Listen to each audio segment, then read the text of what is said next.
अष्टावक्र गीता उपदेश संख्या 7। जनक जी कहते हैं कि अमृत का मैं कैसे पान करूं।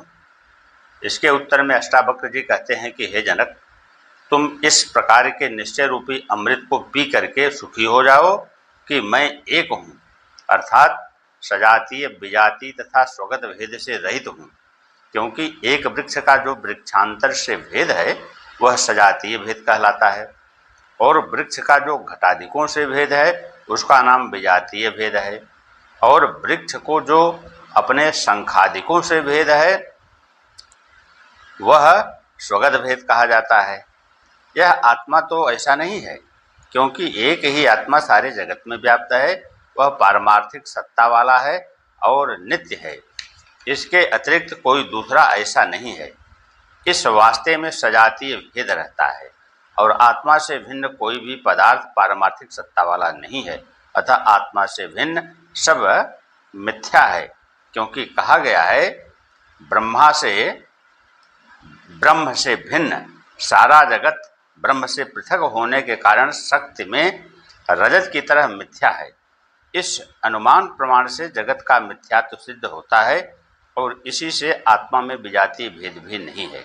आत्मा निश्चय है, इस वास्ते उसमें स्वगत भेद भी नहीं है, क्योंकि स्वगत भेद सावयव पदार्थों में होता है।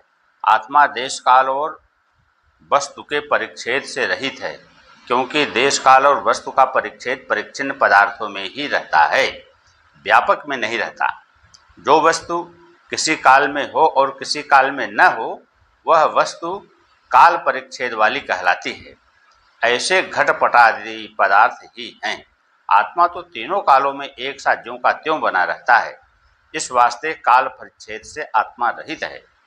जो वस्तु एक देश में हो और दूसरे देश में न हो वह देश परिच्छेद वाली कहलाती है। ऐसे घटपटादि पदार्थ ही हैं। आत्मा तो सब देश में है, इस वास्ते वह देश परिच्छेद से भी रहित है। जो एक वस्तु दूसरे वस्तु में न रहे वह वस्तु परिच्छेद कहलाता है। जैसे घट पट में नहीं रहता और पट घट में नहीं रहता, परंतु आत्मा सब पदार्थों में ज्यों का त्यों एक सा रहता है, इसलिए वह वस्तु परिच्छेद से भी रहित है। हे जनक जी, जो देश काल और वस्तु परिच्छेद से रहित नित्य और व्यापक है वह एक ही सिद्ध होता है, और वही तेरी आत्मा है। अतः हे राजन, तुम ऐसा निश्चय कर लो कि मैं ही सर्वज्ञ व्यापक हूँ और सजातीय विजातीय स्वगत भेद से रहित हूँ, और विशेष करके शुद्ध हूँ, अर्थात अविद्या आदि मल मेरे में नहीं है।